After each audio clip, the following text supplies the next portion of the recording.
September 7వ తారీఖు ఆదివారము భాద్రపద శుక్ల పౌర్ణమి రోజున రాత్రి 9:56 దగ్గర నుంచి సంపూర్ణమైనటువంటి రాహుగ్రస్త చంద్రగ్రహణం అనేటువంటిది ఏర్పడబోతోంది. 3:30 గంటల సేపు ఉండేటువంటి ఈ చంద్రగ్రహణము 8వ తారీఖు 12 దాటిన తర్వాత 1:56 దాకా ఇది కంటిన్యూ అవుతుంది అని చెప్పొచ్చు.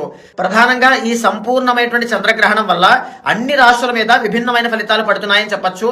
మేషరాశి వాళ్ళకి కావచ్చు, ధనస్సు రాశి వాళ్ళకి కావచ్చు, కర్కాటక రాశి వాళ్ళకి కావచ్చు, వృశ్చిక రాశి వాళ్ళకి కావచ్చు, ఈ గ్రహణం ఎలాంటి ఇబ్బందుల్ని చేకూర్చదు. ఇన్ఫాక్ట్ ఇంకా చెప్పాలి అంటే చంద్రగ్రహణం వల్ల వీళ్ళకి ఇంకా మంచి జరుగుతుంది. ధనలాభాలు అనేటువంటివి కలుగుతాయి, శుభకార్యాలు అనేటువంటివి జరుగుతాయి, కష్టాల నుంచి బయటకు వచ్చేటువంటి యోగాలన్నీ కూడా వీళ్ళకి కలగబోతున్నాయి అని చెప్పొచ్చు. మిగిలిన రాశులైనటువంటి కుంభరాశి కానీ, మీన రాశి కానీ, వృషభ రాశి కానీ, మిథున రాశి కానీ, సింహరాశి కానీ, కన్యా, తుల, మకర రాశి వాళ్ళకి చంద్రగ్రహణ ప్రభావం అనేటువంటిది ఎక్కువగా ఉంటుంది అని చెప్పొచ్చు. మిగిలిన రాశులు ఇప్పుడు నేను చెప్పిన రాశులు వాళ్ళందరూ కూడా 8వ